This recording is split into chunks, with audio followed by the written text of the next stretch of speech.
Let's What's get up, it on. y'all? Hey, your girls are back in Back. full effect in rare form because, listen, Back in this thing. do we have a shit ton of juice to talk about tonight, or do we have a shit ton of Man, juice? do we? It's been what, a month? It's been a month. It's just, yeah. Every time we say, oh my God, we're going to be so consistent and we are back, you guys, and we are going to post every 3-4 days. Yeah, catch us on Instagram and YouTube if you're missing us, because we do post on there a bit more frequently. We do post. We do post. But no, honestly, we're back better than ever. Mm-hmm. Stuff for the viewers. I know y'all have been waiting. I know family, friends, like, when is the podcast coming out? When is the podcast coming out? Have you guys heard about this story? Oh my God, you gotta talk about People do be sending me stories. I'm like, yes, okay, people send me stories. I'm like, okay. So yes, let's just get into it. So I'm jealous, if I can say. I know this isn't California love, however, being that you are representing the West Coast, holding it down, you just got back from Costa Rica. And you went for, I think, obviously it was pleasure, but I think you also went for a wedding? It wasn't I don't know the people that got married, but I went for my friend's birthday and she went for a wedding. So it just so happened that the wedding fell on her birthday, so I went with her to the wedding. So dope. Anything you want to share with us about Costa Rica for those who have not been? I've heard that it's super rainy. Is that false, or is it maybe it is parts? It is a rainforest. Right. And then also this is hurricane season. And then they just had Hurricane Dorian that just came through.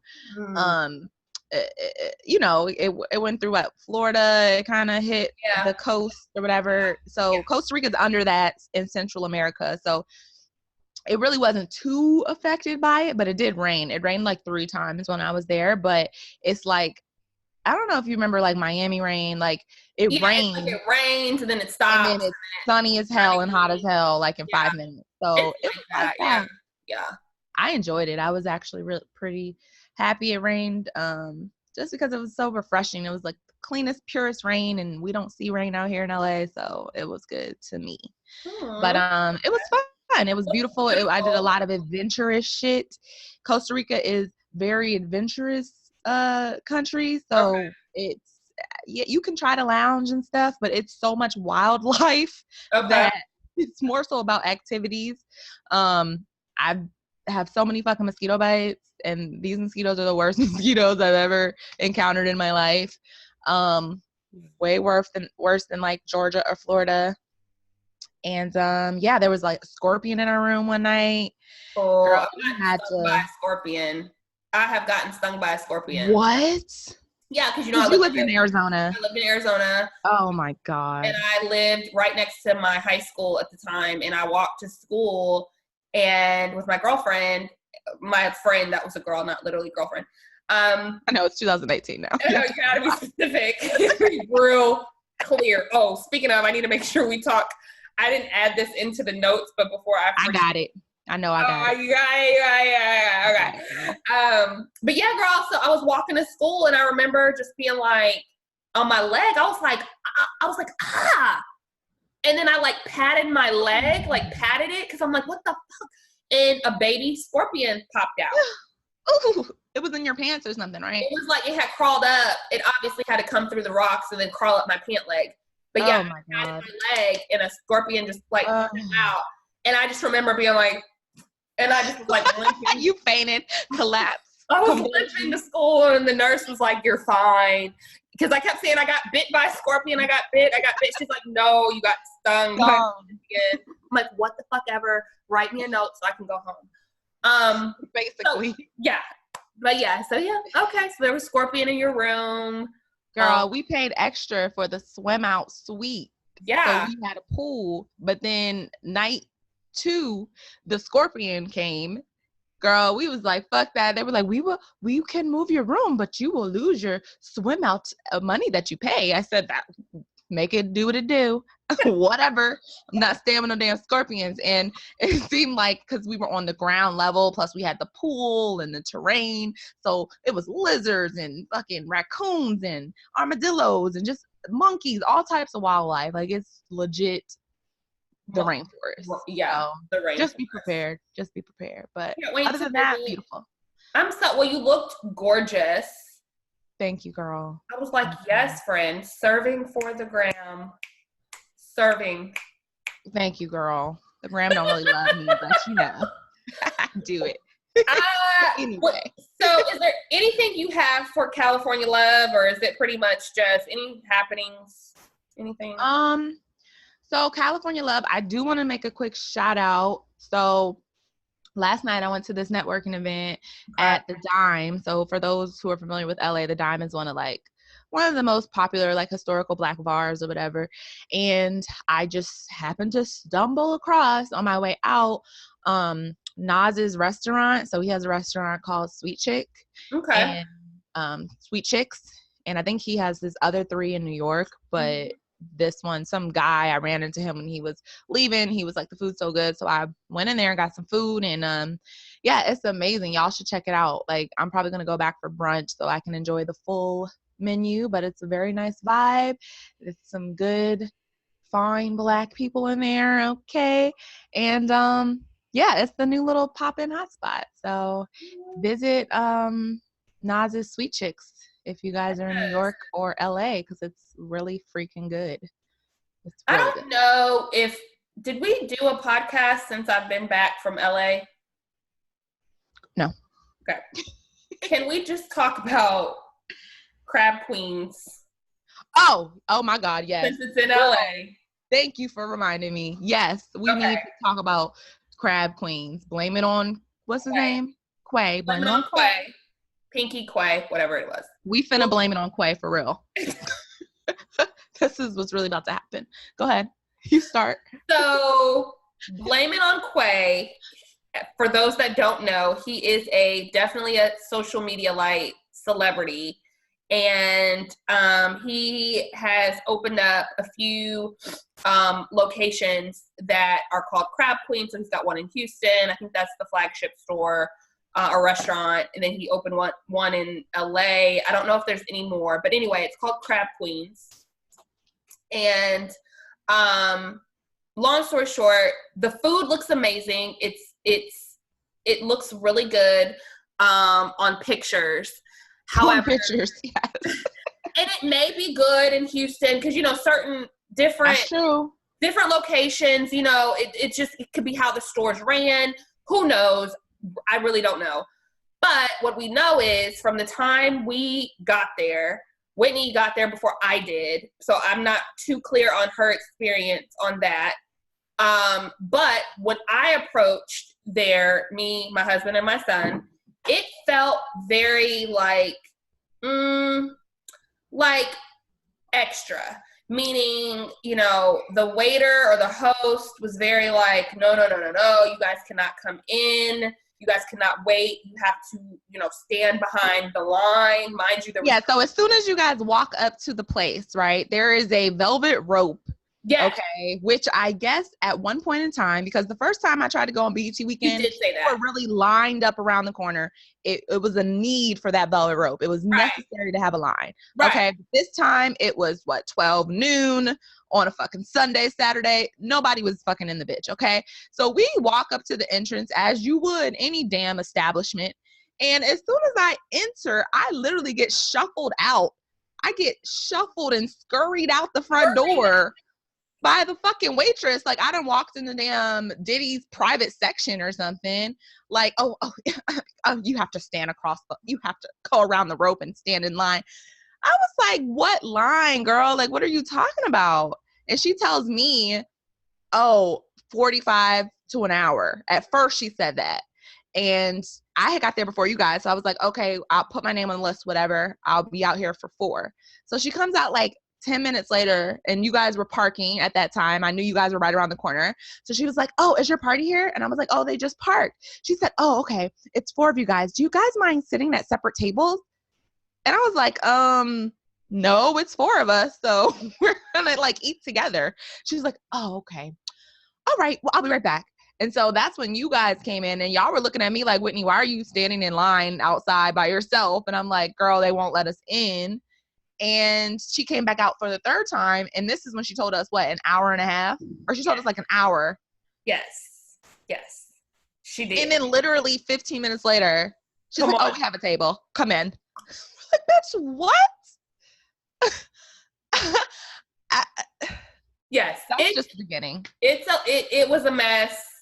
I don't remember much after sitting down, getting my food or ordering because of, I just was really, I had a lot going on. You had a lot going on. Okay. I had a lot going on. I ate some yesterday. It's just a lot going on. So from what I was told, you do pay up front, right? So they come, they ask you how many tickets, you place your order, and then at that very moment, and mind you, this is a sit-down restaurant. So at that moment, after you give them your order, they're like, okay, payment, right? Yeah, now. You have to pay immediately. Like right now, hand me your card. It's like, and I remember you saying something like, I mean, what if I want dessert, or what if I want another drink? I had ordered an alcoholic beverage. So I'm like, and I would give them, the beverages was really good. I'm not gonna lie. It was a frozen drink. It's like Wet Willie's type. It was good. Okay. And I'm just like, what if I wanted like a round 2? I was like, do I need to swipe my card again? She's like, yeah. I was like, oh, so you can't, I was like, can't you just hold on to my card and start a tab? She was like, what do you mean? Yeah. I was like every other fucking establishment in the world, like a tab, bitch. Like, take my card, and then at the end you tally it up, and then I pay one time, you know? But everyone in there, it was very, and I hate to say this because when it's Black establishments, you want to support, you hope for the best, you wish for the best. Hope for the best. But it's always an unnecessary situation you got to deal with. Like, why do we have to pay? This guy is a Black YouTuber, or I mean Black Instagrammer, okay? So majority of his customers are going to be Black. So now you're putting on the stereotype on your own people that we're going to walk out on our tab, so much to the point where we have to pay as soon as we order the food, and it's a sit-down restaurant. On top of that, you have armed security at the door. So what are we going to do? Get shot trying to flee? It's ridiculous. So all automatically just off of the service and how I was treated, no, not going back. The food, no. The only thing I got going on is fried. You may have had the best French fries I've ever had in my life.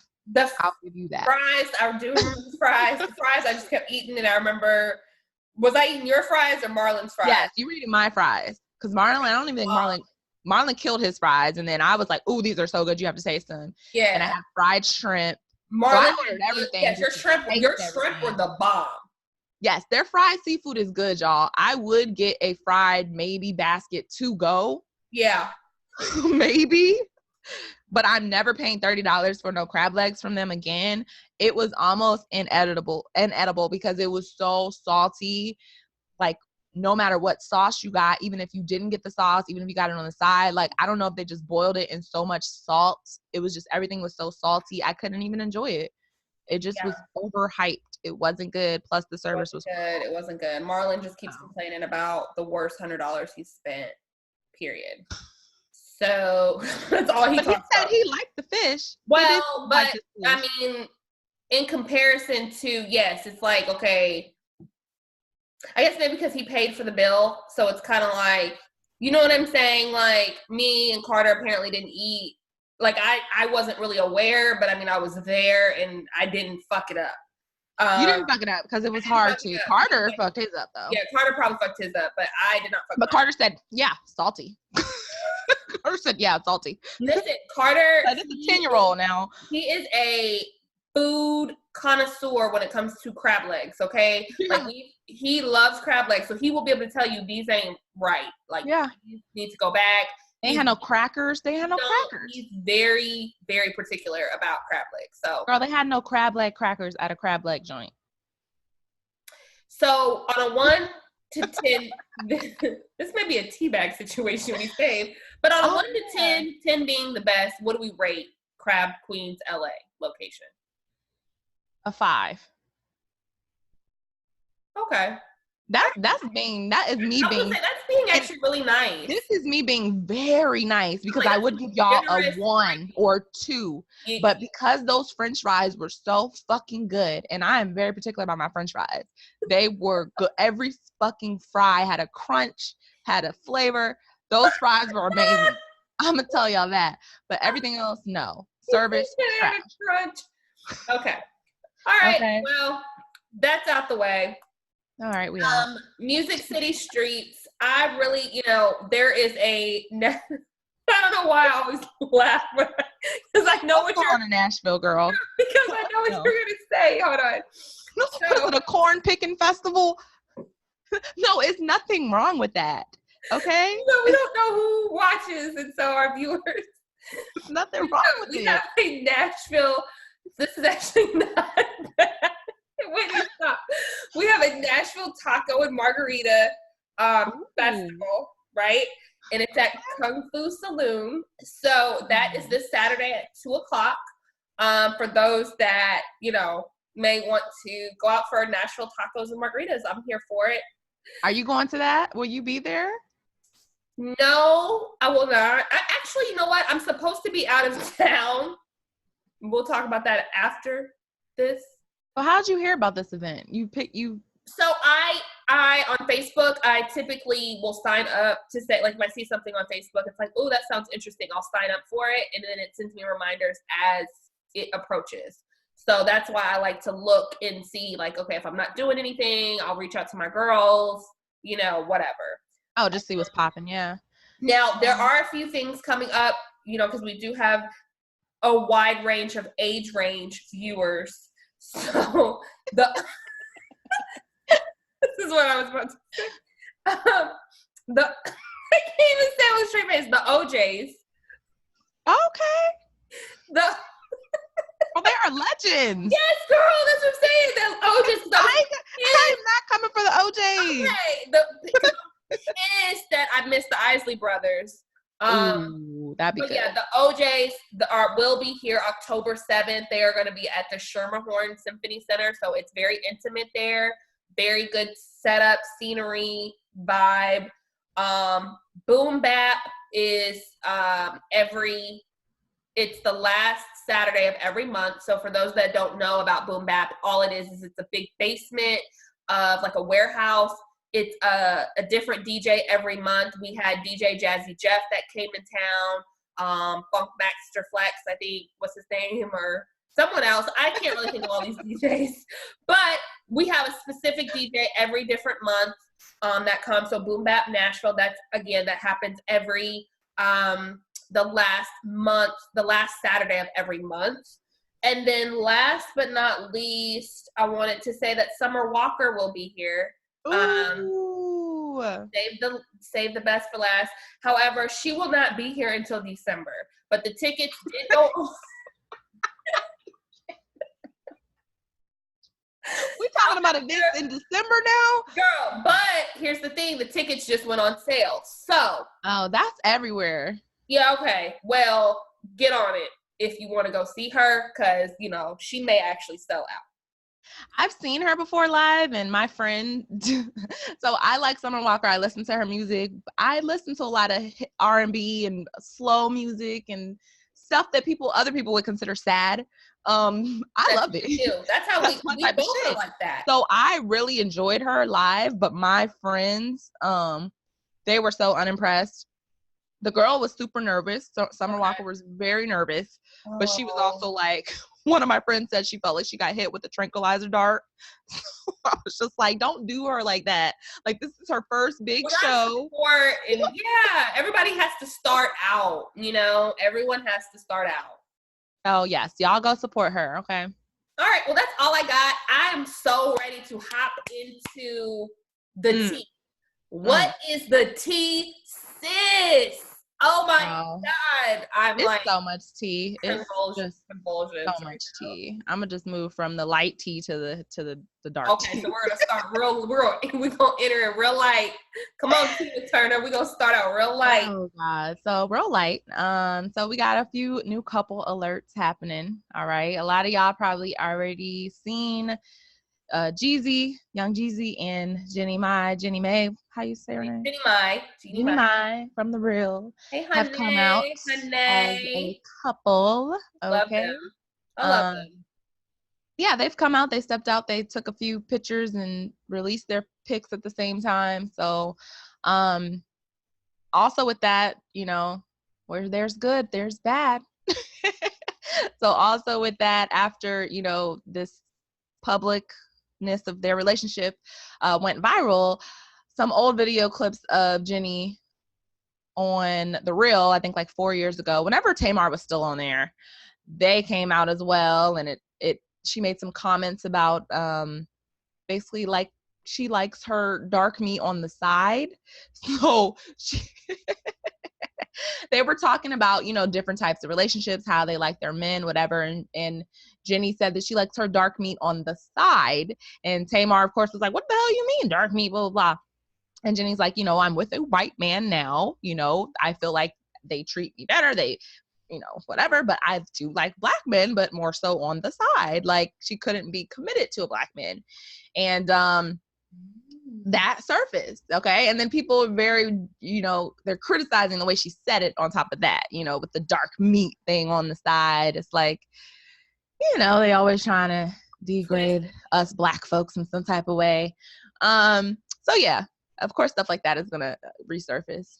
But her white husband did her wrong, you know, cheated on her, whatever happened. I don't know, left her, got to start a whole new life. So had a baby within a month after the divorce or something like that. It was real quick.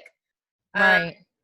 She wanted to make her side her main. So it is what it is now, you know? And a Jeezy at that. So God bless their union. Yeah. I don't know anything about interracial dating, so I don't know how I'd feel about those comments if I was Jeezy or a black person and I heard somebody made those comments, but you know, they look great. I'll say that. Yeah. So another new couple on the block right now is Miss Kehlani. You know, I really love her. I know you love her. R&B princess. And she is with rapper YG. Allegedly. I like them. They look good. That's about it. That's all I can say there is they look good together. Pleasing to the eye, nice looking couple, but a lot of speculation. A lot of people are saying, you know, it's for publicity. A lot of people are also saying that, you know, he just had a baby. He left his baby mama for Kehlani. He had a baby about 2 months ago, and Kehlani also had a baby with a gay lover of her. This guy, a man who is bisexual. I'm not gonna call him gay. He said he's bisexual, and she had a baby about 5 months ago by this man. Mm-hmm. Who she claimed to be in a relationship with, and now she's dating YG, who is totally opposite of the bisexual man she had a baby with. So, y'all, I don't know what to make of it. All I can say is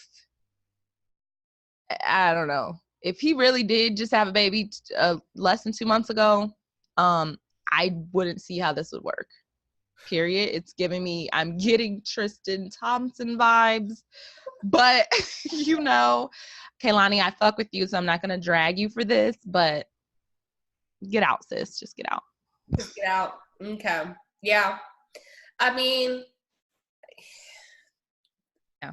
From the outside looking in, I really like them as a couple. I don't know much about because Kehlani. They look good, right? They look good.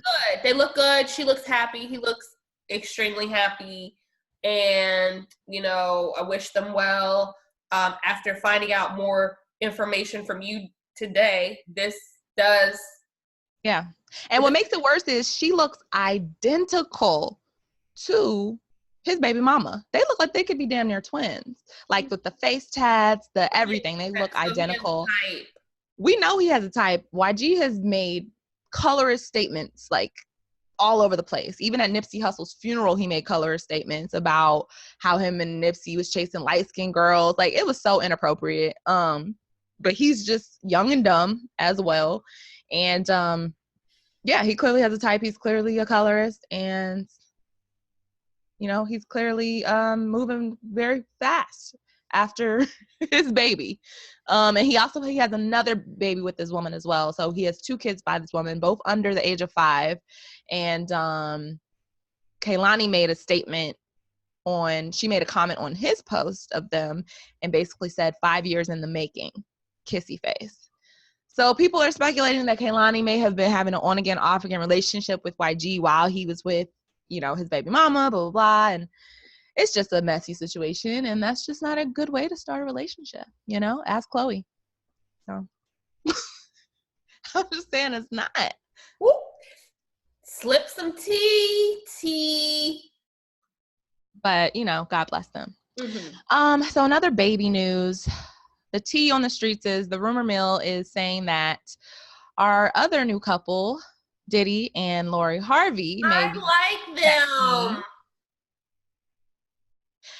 Anyways, our other couple, Diddy and Lori Harvey, they may be expecting as well. What?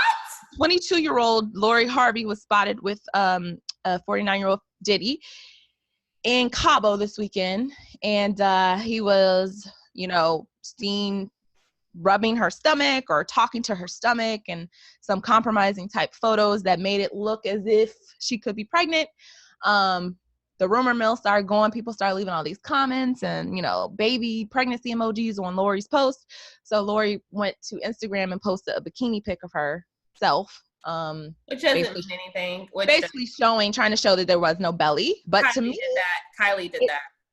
Yes. And to me, it shows, like, for her to run and go post that pic for validation, it almost makes me think, damn, you are pregnant. Right. Because we know so many celebrities that did that just to kind of hide their pregnancy. Like you said, Kylie, Young Miami from City Girls, she did that. And then she announced she was pregnant like a month later. So I don't know, y'all. She's securing the bag. She's securing the bag. I'm not mad at her. I will say, I don't know much about there being I like them together. I don't know why. It's a mess. It's sick to me personally, especially if it's true that she was, you know, from the looks of things, from what we've seen from the outside, she definitely was dating one of his sons. Like, that is just a mess. And then also to see her relationship she had with Kim Porter and the way she talked about her and called her Mama Kim and all this shit, and now you're fucking her damn baby daddy. Like, nah, I'm not with the shits. It's not cute to me personally, but I forgot about all that. They look good aesthetically. So I forgot. Oh, well, they do look really I don't good. never forget. It is what it is. Everybody's fucking everybody, you know? And I don't never forget. Those circles are getting smaller and smaller and smaller, apparently. I mean, I would think that there's like a whole world out here in the Hollywood thing. And I honestly, if I was in Hollywood, I can't say that I would want to date someone in Hollywood. Like, even if it was like, okay, I make a lot of money and I want to date somebody with a lot of money, I think I would want to go for like a banker or someone who's out. Me personally, I don't necessarily know if I want to date someone in the line. That's what you would think. That's what I would think. I'm feeling like the way these celebrities keep dating one another, it's like they do it because it's like they can't date outside. Because if they date outside of that, people don't like understand or they don't get it. Life. Yes, it may be jealousy. It just may be like, I can't deal with the trap. So it's like you want to get with someone who kind of just already gets it. Maybe. I'm trying to figure it out because I don't understand why everybody wants to date everybody. But, you know, to each his own. To each his own. Okay, moving on. Speaking of to each his own, I'm positive this is what you wanted to bring up. So Malik Yoba, okay, from Throwback New York Undercover, very popular sitcom back in the day. Oh, not a sitcom. It was like a drama series or whatever. But I used to actually really love that show when I was like in 5th grade. But yeah, he just recently came out. This has so many layers to it because I'm not even going to say this man came out because he claims he's straight. He says he stepped up. He said, I'm not coming out, I'm stepping up. He's saying he's stepping up, and he admitted that he was involved or has relationships or is attracted to, I'm kind of confused on all of it, to transgendered women. Okay, women who were not born natural women. Okay, they were born men. He loves them or is in a relationship with them. I'm a bit confused there. I don't know if it's current or past or what. I don't know. But he basically said that this does not mean he's gay. He's not bisexual. He's a straight man who is attracted to a transgendered woman. All right. And he came out with that. In what is even more confusing for me as I'm learning about all of these letters and more, because it's so many letters. But I mean, LGBTQ, A, B, C, D, E, F, G, H, I, J, K, L, M, N, P. I'm not being funny. It's just so much. No, it is a lot. It is a lot of letters. It's a lot of letters. And then each letter means something deeper than what it originally started out to be. So with the conversation that he had on the Breakfast Club recently. That was a mess. Oh my God. It was just such a mess. I would think that I would go on there based on the information I've shared. I felt like I would have gone on there to have more of a dialogue about like the straight facts, but it seemed to me that everybody wanted to get around what was being said. So for instance, his take on all of this is, I am attracted to women. I'm just attracted to women. Women. Trans women are, they identify as woman, because people are trying to move away from saying I'm trans. They're trying to say, I'm a woman, but it's like, okay, then there was a question from Charlemagne or DJ Envy, and it was like, so are you attracted to women who have not converted all the way over, like meaning from their genitalia area? It's like, and then everybody like pre-surgery, everybody's like, whoa, that's none of your business. Like, what does that matter? What does that matter? Yeah, everyone on the transgender panel was like, everyone's like, that doesn't matter. Do I ask you? Whoa, this is about a spirit and a spirit connection.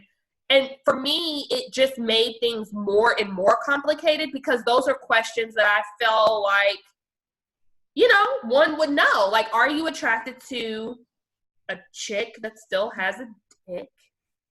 Or are you, like, it doesn't matter in the sense, if you like what you like, you like what you like. But why does it have to be so secretive? Oh, it doesn't. Yeah, that's the take I got. Like, don't come out with this whole situation, but then try to sway so far away with you being gay. Like, it's like he was terrified to admit that he was gay or bisexual in any way, but you still want to be affiliated with LBTG. Like, I don't understand that part. Like, it was like it was almost shameful for him to say, yeah, I would date a woman pre-transition or a man pre-transition. Like, he just didn't want to even touch it with a 10-foot pole. He didn't want to touch it. He was gay, or it's almost like he shamed it to me. He shamed it. Like he shamed it. He shamed it, and then Charlemagne was like, "Is this your coming out? Like, are you coming out?"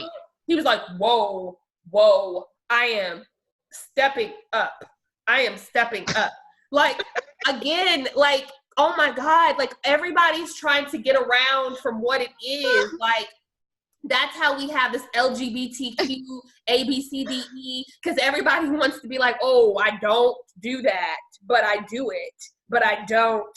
And it's like, coming out is coming out, nigga. Stepping up, whether you want to say you're coming out, stepping up, staying in, it's all the same fucking thing. Oh my God. You know what I mean? Like, just because we're renaming coming out to stepping up, like, nigga, just say yes. This is me coming out, speaking my truth. Like, girl, and then on top of that, he tried to drag other people under the bus and was like, I'm no different than what'd he say? Who? Teddy Pendergrass or somebody? Eddie Murphy. Like Eddie Murphy and I forgot the other ones. But he even said it himself. He was like, so many celebrities have hit me up, and we all know certain celebrities that and they just. It's like, nigga, you chose to come out on this platform and tell your business, and we're gonna get to the root of why I think he's doing this. But you chose to do this. Don't drag other people out, because how is it you are standing up for the LGBT community, but then you want to out people? That's not standing up for that community. Teddy Pendergrass, that's who he brought up. Teddy Pendergrass can't even defend himself no more. 6 feet. Like, the fuck? Is Teddy Pendergrass alive? No, he's dead, girl. He went exactly. He went ahead and died years ago.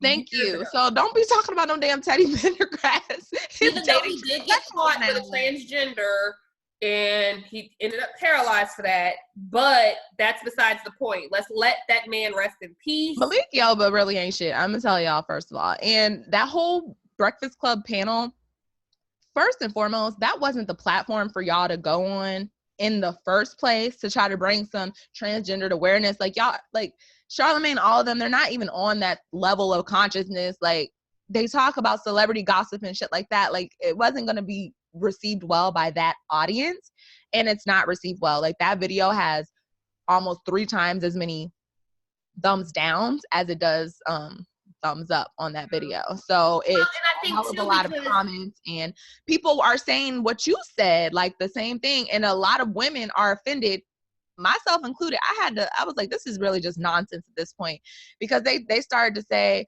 that gender is determined by a doctor and that there are no natural born women, and there are, like, what are you talking about? Like, he was like, gender's not determined by a doctor. Gender is determined by your genitalia and your fucking hormones inside your body that is naturally given to you by God and the creators. Like, the doctor doesn't determine your fucking gender, first of all. And there is a such thing as a natural born woman.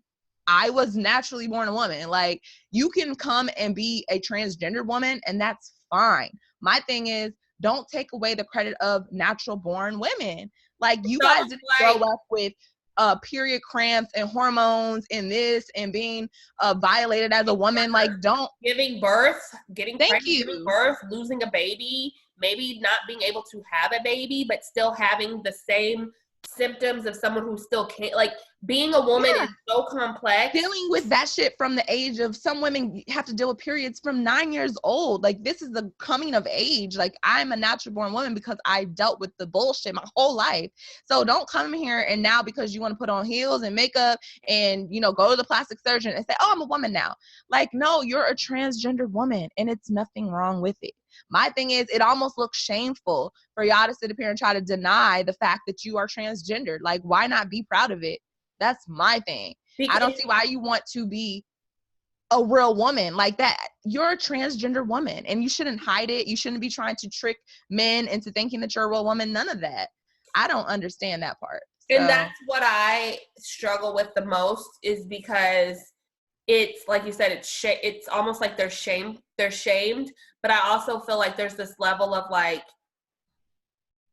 they're just like so privileged, like they just feel so entitled, and anybody that does have a question, it comes across like, you know, you're ignorant, or you're like, right. Charlamagne and DJ Envy, they literally were asking legit questions that I feel like they were so defensive. I don't even know why they were there. They were so defensive. They were so like, whoa, that's, you know, get it right. I need you to learn more. I need you, like, hell, they were even getting on Malik Yoba, and he was like, "Oh, my bad.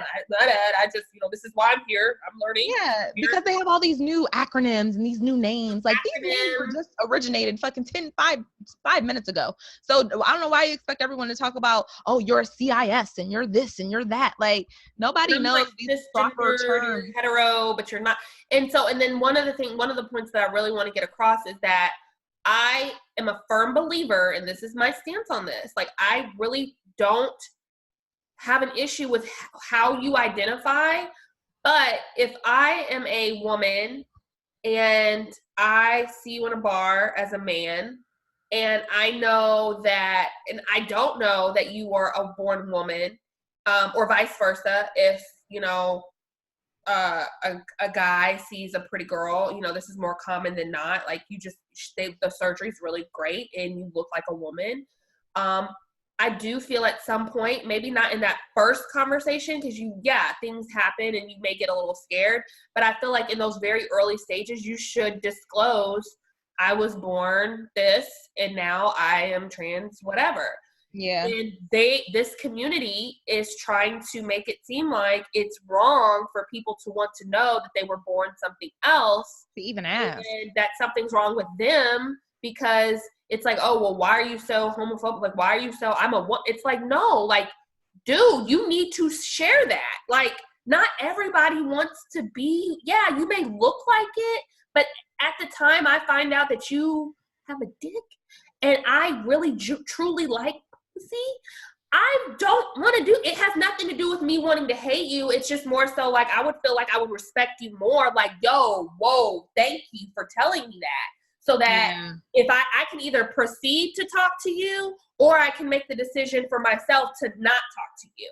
But don't take away my decision and just trick me until we get in the bedroom and we've had all these conversations and now you're like, whoa, what's wrong with you? Are you like, that is where I feel like our world is trying to go.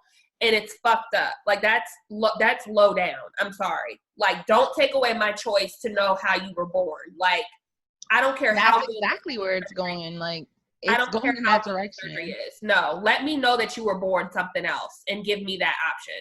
Girl, it is legally turning into that, because even now with work and all of these documents, like everything dealing with human resources, like you cannot make people choose male or female. You can't. On birth certificates, you don't have to identify. At the time you're born, they're trying to take away, and it's legal in some states, that gender neutral. Like, you don't have to pick a gender. Yeah, that's just wild to me. I I don't really know what to say about it. I feel like, sure, it's your choice to identify with whatever you want to identify, but it's almost just ingenuine to make other people believe what you believe about yourself. Like, I could say, oh, I'm a fucking refrigerator, and I just believe I'm a refrigerator, and I want everybody to treat me like I'm a refrigerator. So if that's my belief and I want to walk around saying I'm a refrigerator, that's on me, but I can't get mad at you because you don't open me and try to drink me. You know what I'm saying? Like, or you can be like, I'm a refrigerator. Open me. I am a white woman. I am Asian. I am a white. Well, you could say I'm a white woman. People are going to be like, what the fuck? No, I believe that I am white. I was born in the wrong body. I am a white woman. Like, people are going to be like, okay, like you can't, like, science is fucking science. And regardless of who you want to be for the day, the week, the year, for the rest of your life. Things like race and shit, it's a gray factor, because it's like, that is up to whoever's the eye, like, it's in the eye of the beholder. Like, I can be 10% white and say I'm white. You know what I'm saying? Or I can be 17% black and say I'm fully fucking black. Like, that is negotiable. But when it comes to gender, it's like, you are this or you are that. Like, it's black and white. You know, it's just black and white. And they're trying to make gray where there is no gray. But like Tracy Ellis Ross said, I would love, like, I mean, if people saw, I mean, because I'm half white, but I would look crazy going around saying I'm a white woman. Like, nobody treats me like a white woman. You know what I'm saying? Like, nobody is going to be like, she's like, I've been discriminated against. So, but if I'm like, no, like, what are you doing? Pause. I'm white. Like, I identify as white. It's like, you have to, at some point, regardless of whatever your decision is to how you want to be or not, you can't expect everybody to just get on the same page. Like, you know, I understand nobody should be killed. Nobody should be treated unfairly. All of those things go without being said. Like, I definitely don't think people should be treated differently. I'm just saying, when it comes down to pushing something on someone who maybe isn't caught up to speed, when it comes to all of these different things that are going on with your transition, give people grace, because it's a lot. I know it's a lot for them, but it's a lot for us as well. But don't try to push that on somebody when they also have a preference too. That's all I'm saying. You know what I mean? Yeah, it's just... It's a lot. It's such a layered conversation. It's not even grace. It's just not even grace, because it's just like, who are you to tell me that now, because you don't believe in gender, I have to say, oh, there's no such thing as gender. Like, true. I don't believe that way. So don't give me grace to try to come to that determination, because I personally believe that you're a man or you're a woman, or you can be a transgendered man or you can be a transgendered woman. Okay, like, that's it, and that's all to me. You know what I'm saying? Like, and then also all of this depends on how you feel at any given point in time. You could say, hey, I want to transition when I'm 11 years old and turn into a woman. And then when you're 21, say, you know what? Maybe that was a fucking phase. Like, maybe this isn't what was meant for me. And you thing revert that back. The privilege. So, I feel like it's privilege. I don't have the privilege to say that I'm a white woman and that in 5 years I'm Black again. Like, but I mean, let them have that privilege. That's fine. If you want to, do whatever to your body and be a woman for 10 years and be a fucking man for 15 years and pay for it all because you got to get hormones, you got to get surgery, you got to do this. That's on you. That's fine. That's how you feel. But my thing is, you can't make other people have to guess and put you in a box, because basically what they're asking us to do is to put them in the box based on how they feel at any given point in time. And I just feel like you should just disclose it. I feel like you personally should disclose it. I mean, if I'm dating you, I want to know that I'm dating a man with a dick, because I love dick. It has nothing to do that I don't like you, but and that has nothing to do with you. I just want you to understand that. Like, that has nothing to do with I love some dick. I don't want a strap on. I don't want this. It has everything to do with you because you don't have a dick. I don't want an artificial dick. Like, I really just want a dick. So I don't know why you get so upset and so angry. That's like, oh, I am a man. I just, I can still, like, let's take all of that away. Because, again, that's taking away from what I like, taking away my choice. So I'm confused because when they're dating, I feel like you should give somebody the option to make the decision to be like, okay, you're trans. Okay, cool. All right. Or, okay, well, we can still be cool, but, That's my biggest thing. I just feel like it's a shameful type of thing when you try to hide it, and it's almost like trickery. So it's like, why start? In that interview, that's what they were trying to get away from. This is not deceit. This is like, this is not deceit. Being that I didn't force you to take my number. I didn't force you to invite me to your house. And it's like, bitch. Yeah, and then as soon as you have an issue with it, it's like, oh, you're transphobic. And it's like, that it's not being transphobic because you may have a question or because you don't agree. You know what I'm saying? Like, we don't agree. You don't agree with We don't agree. It's like, you just don't agree that I want to continue to date you because you didn't come with the body part that makes me, one of the things that makes me tick. I mean, yeah. And Charlamagne said this. He was like, look, I don't care. He was just like, whatever you choose to do with someone else, whatever two consenting people choose to do, that is on y'all. I don't really care. Why is that offensive to you? And they had an issue with that. Who you are with. And they were like, oh, well, that's like saying, I don't see color. It's disrespectful. It's condemning. And it's like, it's not. It's allowing you to do you. That really has nothing to do with me. Mm-hmm. You know what I'm saying? Until it does. And now it is, because it's coming in workplaces, and now people have to deal with, there's bathrooms where men and women can go in at the same time, and some people feel uncomfortable with that. Like, it's a whole different ball game. Yeah. And they can't expect everyone, like you said, to just get on board like that. Like, you do have to give grace when it comes to people being acclimated to this new world. Shit, it's a new world. Mm-hmm. Basically, it doesn't look nothing like it did 30, 20, 40 years ago. Terrified of Carter growing up, because I feel like this world is becoming, and I've said this in, I think, a podcast before, it's becoming just so much more fluid and gender neutral. Like, it's like, pretty soon I feel like marriage will be extinct.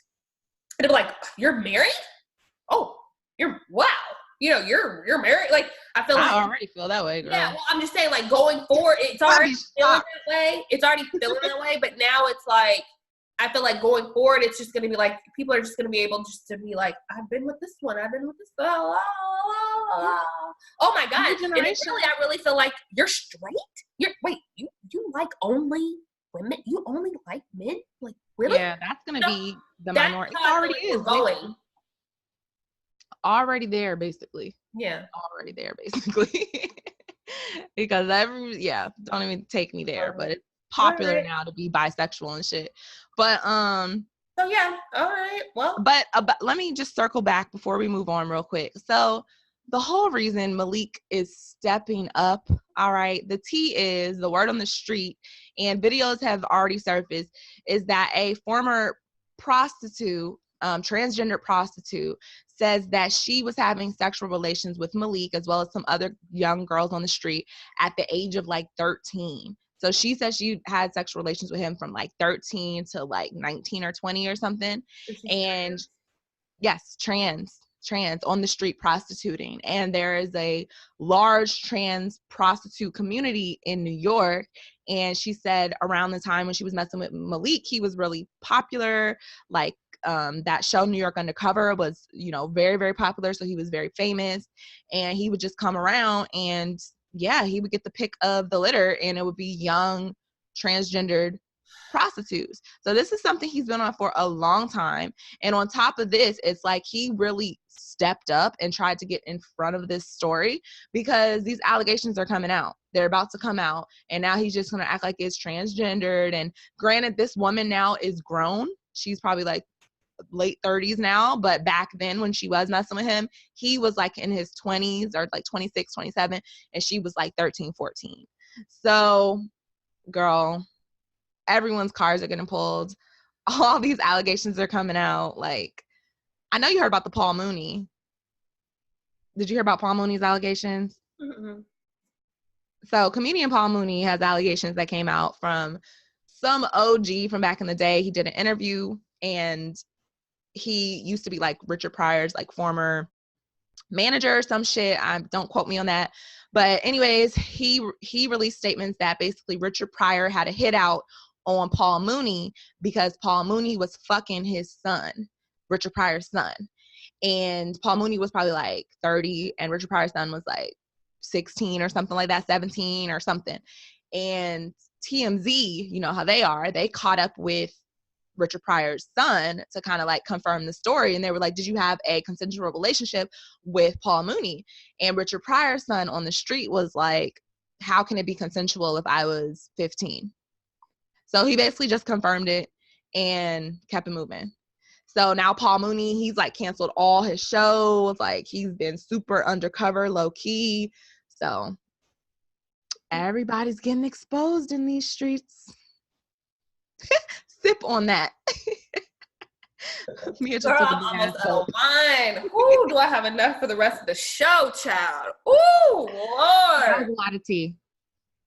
A lot of tea. All right.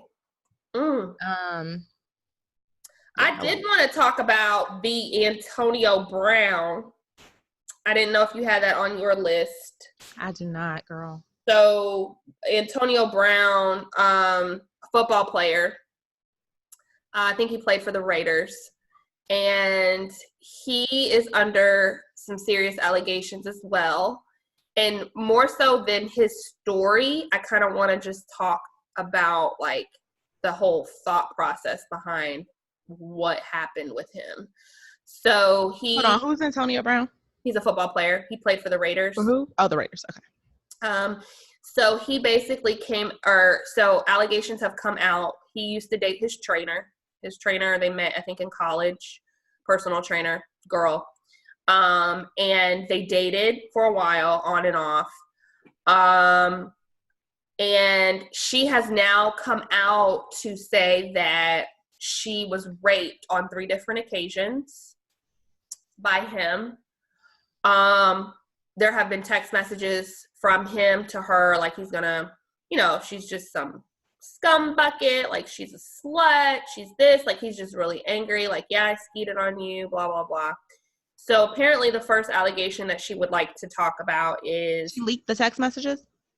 Someone leaked the text messages, or maybe she did. Wow. Mm-hmm.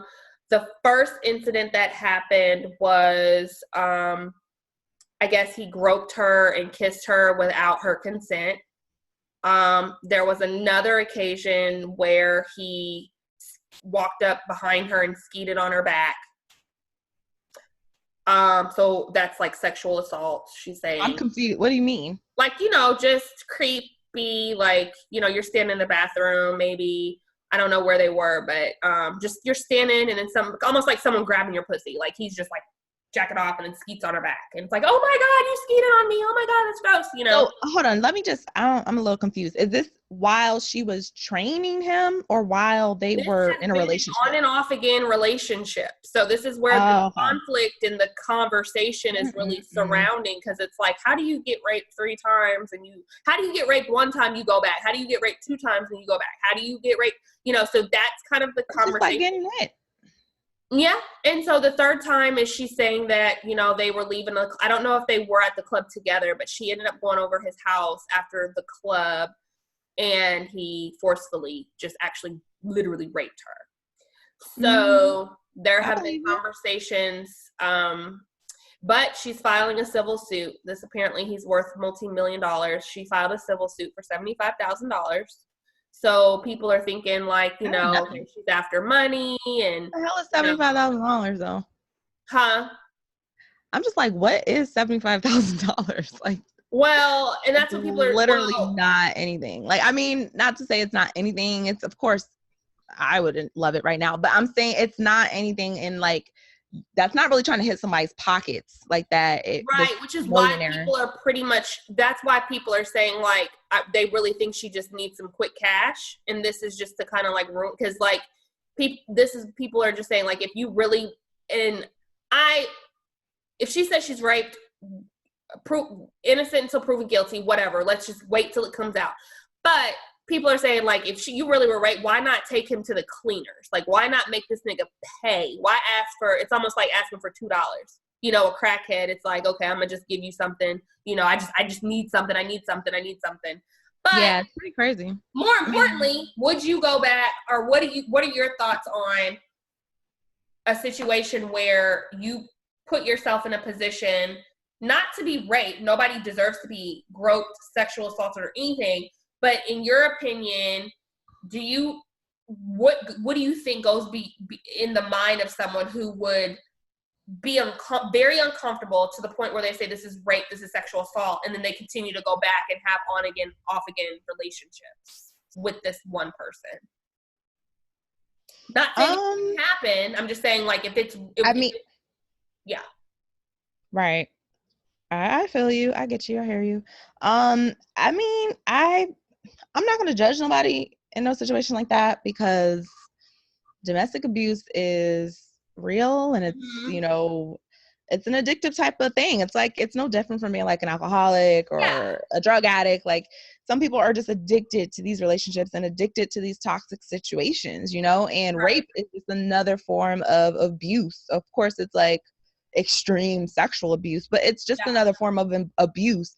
And if it's coming from somebody who you know, your mind has created that they love you in some fucking way, then you twist it and you try to rationalize it and you try to think it's okay or they're not going to do it again or whatever. Like, we've all seen the Tina Turner story, and Ike raped her in the booth, you know what I'm saying? But she had to still grow those emotions till she built up the strength to leave him, you know, that last and final time in the limo. She's like, you're not fucking doing this to me no more. Like, everyone has to get to that point where they're just too through, and I can't judge her. And, you know, I've been in some toxic ass relationships where I should have been out, but I was still stuck and sprung. So it's like, I don't know how far it could have went had I not have ended it or whatever. Like, it's a slippery slope. It could start with you being called a bitch, and then it goes to that, and then it goes to that, and the next thing you're like, what the fuck? How did I even get here?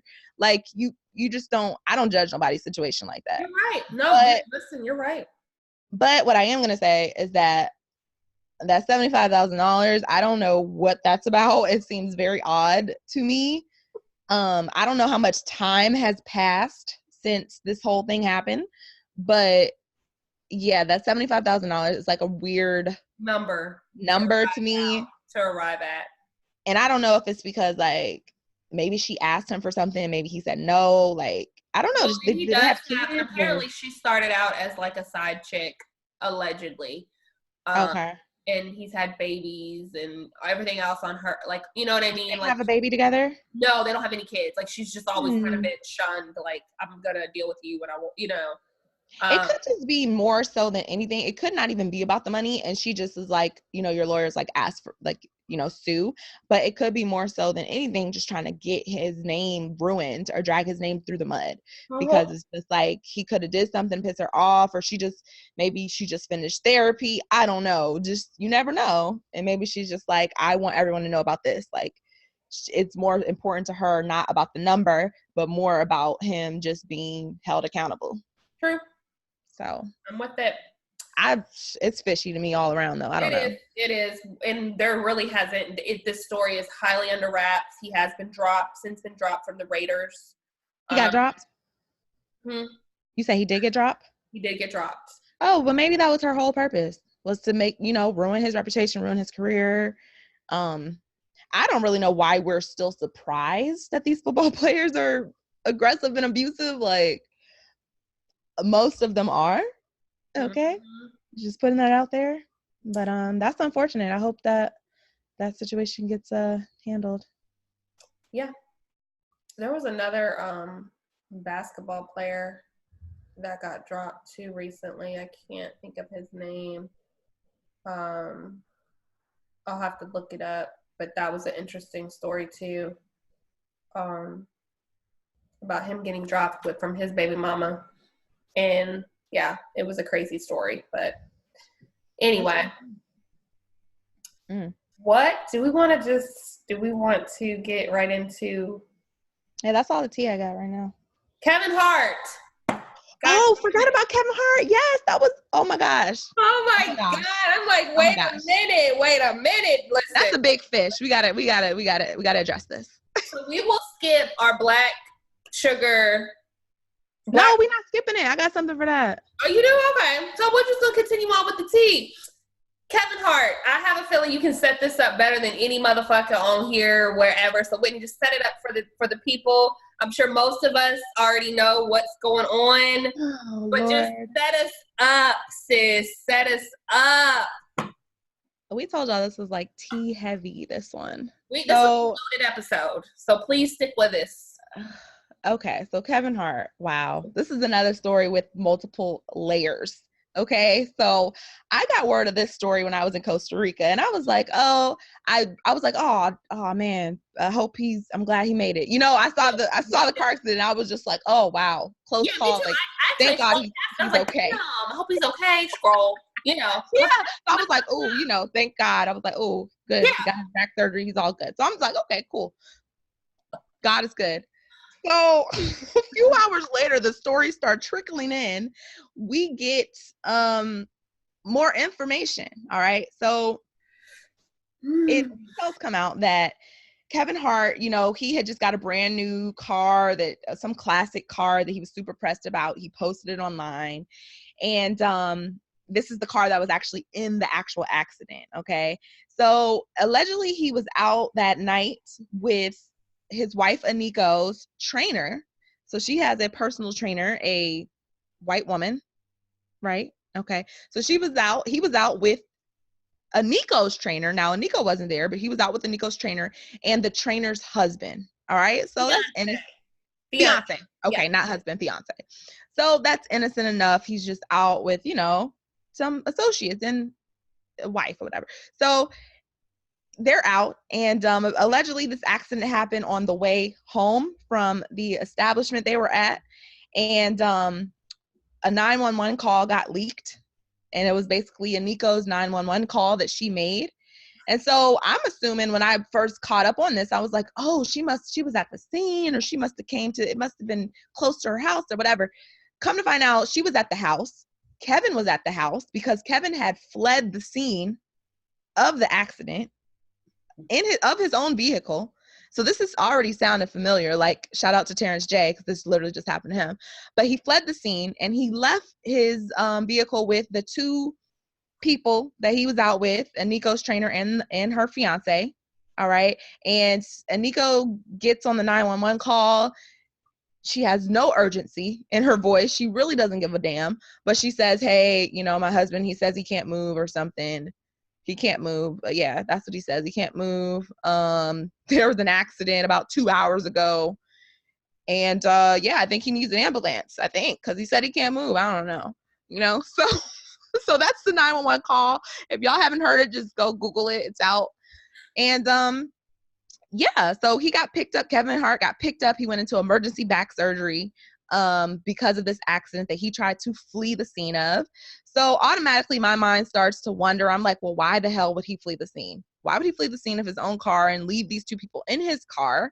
Okay, those two people had to be physically removed out of the vehicle. It wasn't like they just walked away from the car scene. Kevin Hart climbed out of the window and left those two people stranded in the car.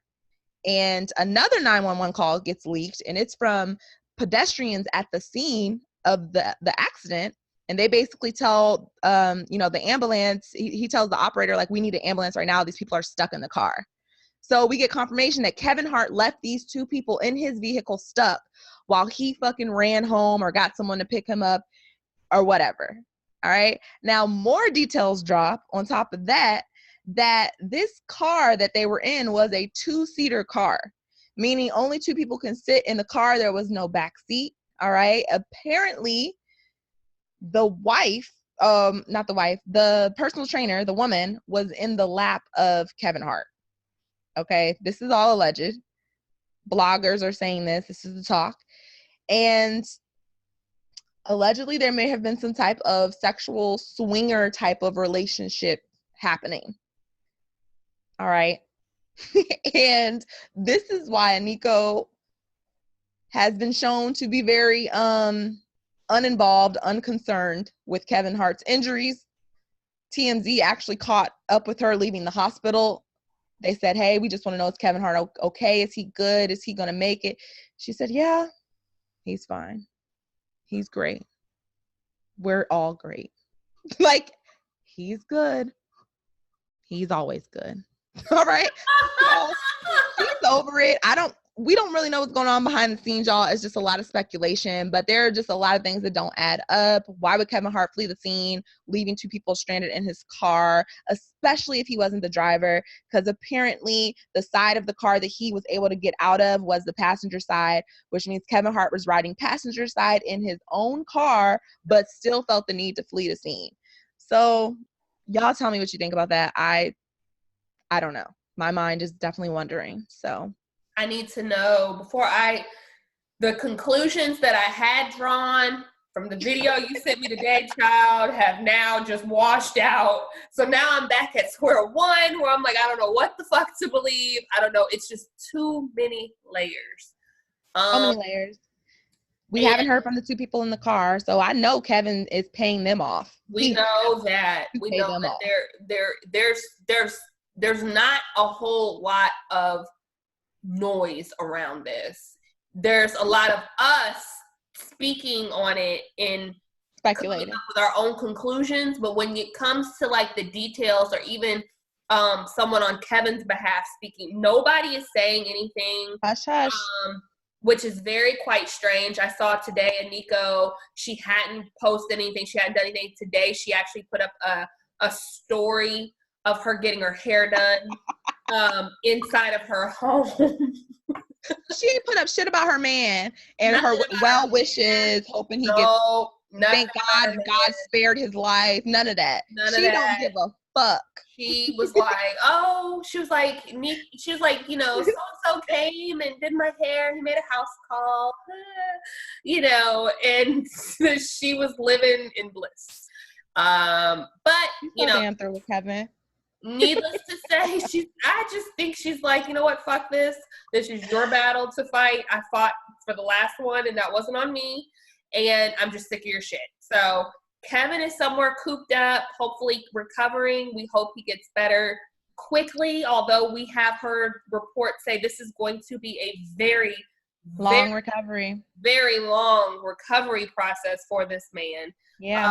Back surgery, especially spinal vertebrae issues that we've heard that he's had. I'm talking about physical therapy. Very serious. He could have been paralyzed. And his recovery, possibly he may make a full recovery. However, that's even questionable, as back surgery, you're always kind of have to. I've never known anyone to have back issues, and then 10 years later they go away. If anything, it's always back issues continue. It's a continuous process. So all of these stunts that he does in these movies, flips off of wheels and buildings, I can't say that he's going to be able to do that anymore. But well, they have stuntmen and stuff. I think that's the least. I mean, his major concern needs to be about this. But I do being think that under the wraps. quality of his daily life, which he's in the gym every day, he's known to like be very bionic and super. And not saying he can't ever get back to that. It's just that, you know, I do believe that he's gonna have to now adapt into his new body. Right. I don't. Right. We don't know much of anything, but it just seems fishy. Right. But if y'all look at that damn interview of Nico leaving the hospital, that right there is all you need to know. The surgery seems minor. I mean, Nico seems like this nigga just got stitches in his forefinger. Like, exactly. He doesn't care. Like, it was no concern. Motion. Yep, he's good. Like, he's fine. Like, what is there to talk about? Joke. She was like, no, he's good. He's fine. He'll be all right. Yep. She was like, yep. Yep. She was like, anything else you would like to say or share? Nope. We're good. He's good. You know, it was like, bitch, this is your bread and butter. Like, I know for my man, I'm riding. I'm like, oh my God, he is good by the grace of God. He gonna pull through. Like, oh my God, you know, like, fuck all of that shit. Like, the comments is saying Nico is waiting on that man to transition away. Oh my God, I saw something like that. I was like, oh God. They said she is waiting because from what I heard, it ain't no prenup. So the bag is secured. Either way. That's what I heard. I don't know though. Well, so y'all, that's all the tea we got. Rich people problems. Black coffee, no sugar, no cream. Do we have what we got for that topic? I do. I want to throw I have two things. Well, this technically I just want to show respect to LaShawn Daniels. So that an amazing my God, yes. Songwriter, you know, he's been writing, producer, he's wrote hits after hits after hit for 20 plus years. A lot of y'all may know him from like the Tamar Braxton show that he had with Vince, because he was really close with Vince and Tamar at the time they were together, and that's when I really seen him, and I loved his personality. Like, he's so funny. He passed away last week in a car accident. Very unfortunate. This man was just like out and about. He just threw like a major event. He was with his wife, posted up on the gram looking good, and literally blink of an eye, they said somebody crossed over the wrong like medium on the highway in North Carolina or something, or South Carolina, and he died at the scene of the accident. So it was very tragic, y'all. Super sad. It's a great loss. And 2019 has been just a year of losses. Shit, get me to 2020. Girl, it is just life, man. It's God bless. Yeah, God bless. Yeah. Shout out to April Daniels, his wife, and friends and family.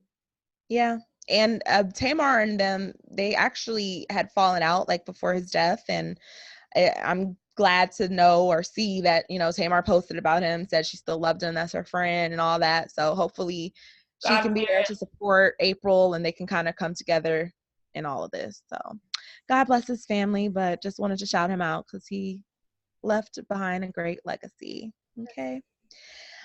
So Black Coffee and Tea Excellence, y'all.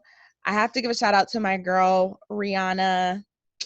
Okay. She put out her Savage X Fenty fashion show for New York Fashion Week, and it was the first one. It went amazing. People are literally saying, critics are raving and saying that she could quite possibly be coming for like Victoria's Secret status. Like, that's how it is. That's how well perceived her show was so well received, and everyone just loves the looks. And I'm not even into all that. Like, I don't even buy lingerie like that. I mean, shit, I'm single as hell, but I went on her site. It's really cute. Like, all of her little fits and all that is cute. And I just feel like every girl I know has gotten a Victoria's Secret bra or bought something from Victoria's Secret. And I just feel like it's super important for us to support our Black entrepreneurs just like we do these white folks we've been supporting for decades and years in our whole life. You're So, right. you know, give it a shot. Shout out to her. It would be amazing if Rihanna kind of stepped up and became like a competitor with Victoria's Secret. So Victoria's Secret is trash anyway. Growing up, I love them for their sweats, their hoodies, bras. It was like Victoria's Secret. So yeah, of course. But as I'm older, Victoria's Secret is the last place I go for my bras. right. Their underwear, I still will go get some underwear on a good deal. But regardless, like I'll go to Target. But I'll go to Target or whatever. But I go to for a good bra. I'll go to like a Nordstrom's, a Dillard's. Some that'll give me good support. But Victoria's Secret is the last place I will go for lingerie. I'm gonna just be totally right. Right. But I'm just saying, even if it's like, I remember at one time in like high school, everyone was on Victoria's Secret lip gloss and perfume. The Angel like, it's just, lotion. It's just yes, everyone has just always bought into the whole Victoria's Secret hype. So I'm just like, like you said, it's really not that great. So, really the bottom of the totem pole if you think about it. There are plenty of, especially for their prices. Victoria's Secret, if they're not having a sale, Victoria's Secret is high as hell. So if I'm going to invest in a good bra, I'm taking my black ass to Dillard's or Nordstrom's or somewhere where I can get, but for my throwaway bras where I just need some bras that I can just have those little cheap bras, Target, I go, you know what I'm saying? But I still don't go to Victoria's Secret. So Victoria's Secret is overpriced when it comes to bras. Huh? I said Victoria's Secret is overpriced with bras and stuff. Overpriced, and they're not, to me, good quality bras. Like, to me. Especially if you got big boobs, like you need support, like for real. And I have been sized there before, and I have been sized wrong, like by like 3 or 4 different times. Like each time I used to get sized there, it was somebody would tell me I'm a different size. I'm like, okay, they don't be knowing, girl. They don't be knowing. I'm like, what the fuck? But they hire these straight out of high school. Girl, like, oh yeah, you're a D, and then I was like, oh, you're an H, oh, you're a C. I'm like, what the fuck am I? How I go from being a C to a G to an H to a D? Bitch, what the girl? You whatever bra we got in stock right now. It's like, oh, we're out of your size, but we can, but if you do this, I'm like, girl, bye, get out of my face. Let me take my somewhere else. Right. Shout out to Rihanna. Yes, my good sis Rihanna, like.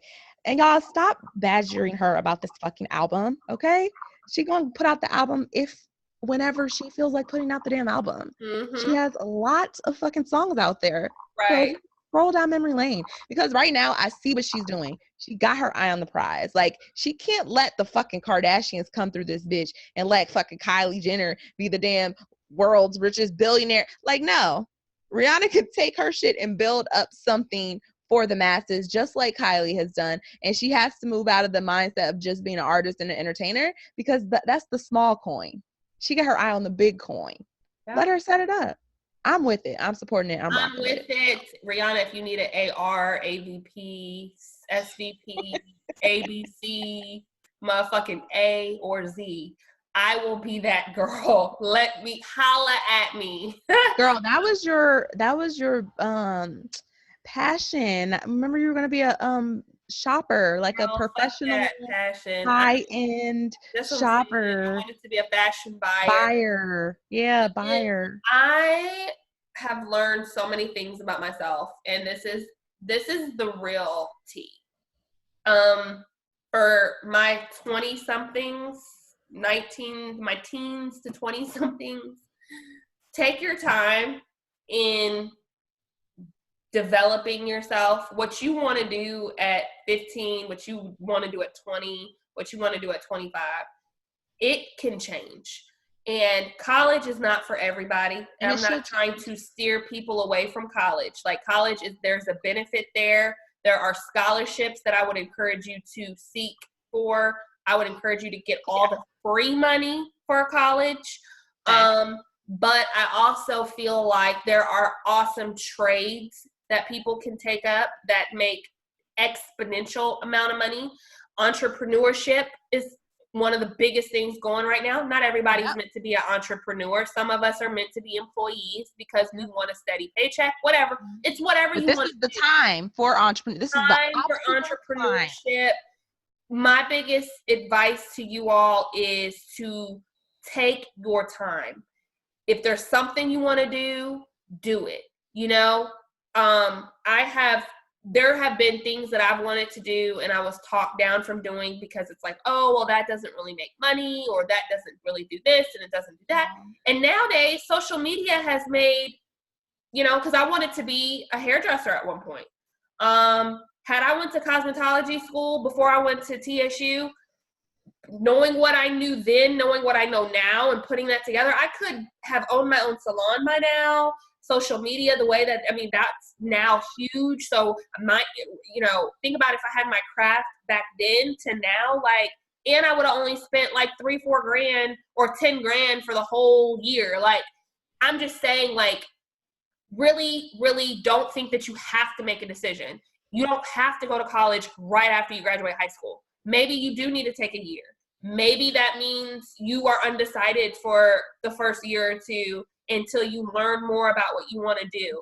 And that depends on your household as well, because if you're my kid, you're going to school. Yeah. The first 6 months, you got to go. You can quit after 6 months or a year, but you got to have the experience. Yeah. But some parents not going to force you to do that, you know? Some parents won't force you to do that. But I would. If I was rich, I'm not going to say that my child has to go to college. If I was rich, I wouldn't. If they had something they wanted to do, sure. I'm not a person that's going to take away someone's learning abilities. I definitely, again, I think school and college has taught me a lot about a lot, but it's just the social skills, the social aspect. Independence, the grind, the responsibility. Like, nobody was there telling us, hey, it's time to get up. You know, you got school. It was like, oh shit, my 8 o'clock. Shit, my 12 o'clock.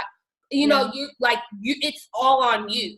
So, what I will say is my friends who did not, and this isn't talking down on anyone, but my friends who did not go to college, like not even a little bit, they had a lot harder time. They still have a lot harder time dealing with the real world, like having to make deadlines, having to be at appointments on time, the shit we all got to deal with. But if you went to college, you've been dealing with that shit for 10 years now, like, so you're used to it. Like, you know, oh, this class, if I'm 5 minutes late, they're gonna lock the door, or oh, this assignment is due at 11:59 p.m. and I'm literally gonna lose a whole grade if I turn it in after. So it's like shit that you have to deal with, that a lot of my friends that I've noticed, especially in LA, because LA is such a creative city that everyone doesn't believe in education or pursue education, which is fine, you know, but the fact that they have real working jobs now, it's like they have a harder time dealing with that, like, responsibility aspect, or that having to show up on time, and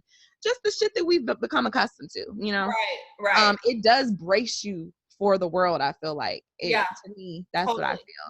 Totally. You don't have to do it at all, and especially right now, there's self-made millionaires at the age of 16 because they have a YouTube following of 3 million followers. Like, it's not all about money sometimes. Like, I feel like, honestly, school, it just taught me so many life lessons that I couldn't even put a dollar amount on it, to be honest. Just the people I've met, just being out of my element. And now I can deal with so many different types of people because I've been in so many different types of environments, like growing up and having to learn with, I went to white schools, I went to all black schools. It's the way of life. So, but I agree with what you're saying, and I'm a piggyback off of it and just say that, like, you don't have to choose now. And also know that if you're a working adult and you have already chosen, you can still switch it up. You can still do whatever it is. Like, Mia, you may not have a cosmetology license, but you can still own a salon. You know what I'm saying? Like, you can still do whatever the fuck you want to do. So don't let any choices that you made in the past dictate what you can do in the future. Yes, I received that. Yep. And we're here today. That's why we have this podcast, because my dreaming ass is like, some followers. Let's start it. We're like, let's start a podcast. Whitney's like, I've already got the account. I got some followers. blah, blah, blah. And I'm like, okay, well, let's just do it. And, we're doing it. We're not perfect. We're trying to continue. But thank you guys for following us. I mean, the biggest thing is that we have this following, and, you guys tune in to our platforms. You guys do give us constant feedback, and we really, really appreciate it. And we also have some questions for you guys that we'd like to talk about. Our listener letter segment. All right. So since we only have one episode every 3 months, we've gotten a lot of, DMs that I never really responded to, and letters and stuff like that. So this was just wild, y'all. Y'all gotta listen to this, because I was just like, what the what? Oh my God. Okay, so this person did not leave their name because they already said they was embarrassed, so they didn't leave their name. Okay. All right, so listener letter from, I'm gonna call this person a fake name, Nancy. Okay. Hey, Nancy. Hey, Nancy. So Nancy said, I've been married for a year and I'm at my wit's end. My husband is from a white old money family. I'm from a first generation Black American family who's from the island of Jamaica. All right. We met at a reunion for my Ivy League school that I attended, and he proposed just 6 months later. Outside, we have the picture perfect fantasy life. He wines and dines me. I travel the globe, post on Instagram, and all my friends seem jealous. Okay. He said I could quit my job, so I did. He makes me feel like a woman. So I'm a little embarrassed to share this problem. It's the first time I'm telling anyone about it. She says, he let the N-word drop for the first time during sex on our honeymoon. When I reacted negatively, he explained that a Black woman that he once dated in the past enjoyed being called racial slurs during sex. He's also made jokes about his family having good hair, and also has referred to himself as a nigger lover in a jokingly way. He says I'm being overly sensitive because he loves me to death, so he could never be racist. He married me, so he should get a Black pass, is his thoughts. I told him that I don't appreciate these comments, and that I'm a person who doesn't even say the N-word, either with the A or ER. Neither does my family. But I'm too embarrassed to tell anyone in my family or my friends about this, because I know they'll say, that's what you get for marrying a white man. My husband was my first interracial relationship, but I'm uncomfortable with the things that comes out of his mouth. I love him to death, and I can't afford to leave him and still maintain my lifestyle. How can I regain my relationship with my husband? Whoa. I've never heard of no shit like this. What's crazy is that I always thought about this in the back of my head when it came to like interracial couples and relationships. I'm like, I know there's going to be a time where they slip up and say something like offensive or something ignorant. Like, how are you going to deal with that shit? And she's at the point, this woman is saying that her husband, calls her a nigga doing sex and he's white. I can't. I don't. And then and then he's rich. So it's just like, I'm very uncomfortable. Very. I would have to, if I were Nancy, there are things that I would have to ask myself as a minority, as a woman of color.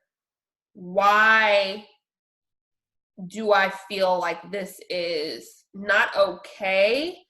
But what is it about where we are right now, and the fact that, what does it say about me choosing this type of person that would even say these type of things to me? It's like, okay, the first time it's like, all right, slap on the hand, don't do that shit no more. That's not cool. Fuck that. No.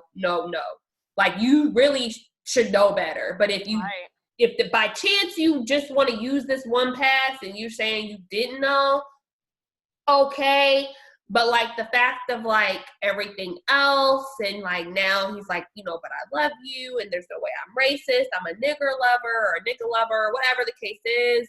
You know, I would have. There's some soul searching on her part that she has to do. And then also, I really don't know if it could even be fixed from the standpoint of like, that's how he feels. It sounds like it's a fetish. Exactly. It sounds like a fetish, a black fetish. Like, yeah, it sounds like a fetish. It sounds like something where, you know, I'm not saying he doesn't really truly care about you and all that other kind of stuff, but I feel like you can care for someone but still not necessarily respect them, you know? And the things that he's saying is very disrespectful. Whether you love somebody, want to be with them, like there are things that you just don't say. And apparently him feeling like he has money and some sort of like power that gives him some kind of right, because you know either that there's again, that's where the soul searching comes in. Can I separate away from this man? If this type of behavior continues, am I going to stay because he has money, or am I going to separate myself and draw the line and be done and know that this isn't the type of love that I want? So I just feel like she has some soul searching to do, because he is who he is. I don't feel like he's going to change. He don't care, because he's, like you said, he's affording you your lifestyle. He does not. I mean, got you trapped because you don't quit your job. Yeah. You know you don't want to work. He knows you're comfortable. He knows, you know, again, it's like this fantasy. It's this fetish. It's this, you know, I've got this chocolate drop person on my arm, and, you know, and it's just really sick. Basically, really? It sounds like sadistic to me. It sounds sadistic. It sounds like if this could go all the way left. It like could go all the way left. I listen to a lot of crime podcasts, and this sounds like the beginning of a fucking serial killer. The first 48 real quick. So, girl. And he's got a lot of money, so I'm not saying he's going to get off that easy, but you are a woman of color, so. Girl, get out is what I'm going to say. Out. Get out. Fuck that money. Your lifestyle is not going to matter if you're dead. It won't matter. And if you're married to him, you're surely going to get, I don't know about if she has a prenup or whatever, if she's even thinking about divorce, but I mean, surely you're going to get a little something, you know? Yeah. So, and you better say that you were divorcing for fear of your life or something. For fear of your life, or this. I'm sorry. Yeah. That's like verbal abuse. Like, and the fact he's joking about it, like that means there's like a sensitivity chip missing. So it's just like, I don't know, y'all. That's how he thinks. That's how he don't think I can date a white person, and it's not being racist. It's just me personally, because of shit like this. Like, I don't want there to be any confusion about what's acceptable, what's respectful, what's disrespectful. Like, none of that. Like, we just need to be on the same fucking team. That's it, and that's all. Because I don't want to have to be second guessing and looking over my shoulder thinking that was racist or this or that, or you don't understand something. Like, no. Right. But more power to the people who do deal with that. So let us know what y'all think about this, because this is a crazy one, especially those out there who are dating interracially. So, bless you. But Nancy, girl, get out. Get out. Okay. So on to our teabag situation. Last but not least, teabag everybody tonight. Girl, I have some very specific teabags, but yes, everyone can go. I feel like Malik Yoba and Kevin Hart for me, because Malik is, out of all of that intention of him stepping up, I feel like we have gotten nowhere. Yeah. I feel like you might as well have just stayed behind the scenes at this point. And then with Kevin Hart, shame on you for continuing to put yourself. Oh, and another thing that we left out is that he had a DUI a couple years back. Mm-hmm. And, you know, really could have blown up the 405. I'm pretty sure you know what that is. I have no idea, but apparently it was a big deal. He could have ran into an oil tank that blew up the whole 405. You know, just Kevin Hart, right now, he's at the top of his game. He's at the height of his career. He's really too smart to be making these dumb moves and these dumb decisions. And so, yeah, I'm going to put you in the teabag, Kevin. Shame on you. I still hope that you are recovering well. I know you're going to pull through, but you are wide, you need a tea bag. Yeah, to leave them folks in your car trap, dog, that is trash. It's That is like trifling. beyond trash. Like I can't even comprehend. No. Good picks there, good picks. I'm gonna come out of left field with my tea bags. So this is more of a broad spectrum. I'm gonna tea bag the U.S. government. Okay, I've said it before. I'll say it again.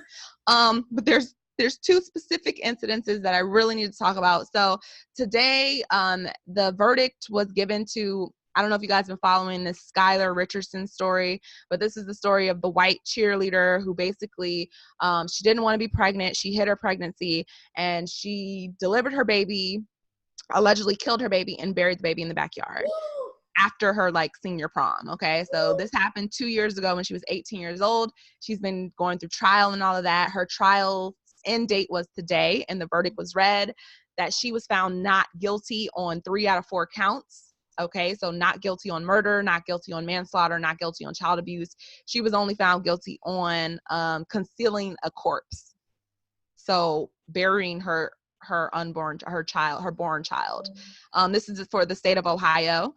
So if you go look at this case, it's all over the internet. This white girl, she looks just so victimized, and she's crying white tears. And yes, so she got away with killing her baby and burying her baby and admitting to it in the backyard. Got away with it because she's white and has white tears. So just want to remind y'all that a Black woman actually got charged for the death of her unborn child because she was shot during a fight. Okay, they charged this woman back in July of this year. A Black woman, I think she was from Georgia or Alabama, charged her. So that just goes to show where our government is still to this day in 2019. All right, just the white pride and privilege is just ridiculous. So U.S. government, especially Ohio, is teabagged. And then also the U.S. government in a broader spectrum is teabagged because I have tons of student loan debt, and it has just been released by CNN that 99% of all student loan forgiveness applications have been denied since its release back in like 2008. So the U.S. government has literally denied 99% of all loan forgiveness applications. So this is the scam of education in this country, y'all. And yeah, I'm trashing everyone. And fuck you, U.S. government, because I'm never paying those loans back. So what are we going to do? That's all I got to say. God, throw the whole government away. Yep, teabagged. I think your teabag just totally swallowed my teabag. Jesus. Girl, it boiled my blood. So I was like, oh, I'm teabagging all of the government. Yep. God. Sounds right. Sounds about right. Sounds about right. That real quick. So that was a loaded episode, y'all. Thanks for this episode took a lot out of me. Like we had a lot to. I mean, shit has been really going on right now. Yeah. You know, like there has been, because there was for a minute when we were pretty steady, slow. It was kind of slow. You know, we kind of had to dig through some stuff to really get some real Pull good it out. Now it's like boom, boom, boom, boom. What's like slow down, gym shoes? Like let me get on here and talk about this because it's just loaded. Yeah. So we're gonna try to come back, y'all, next week. We're gonna try to make this weekly again. We're gonna try to make this weekly. Go hard. Make this weekly. Go hard.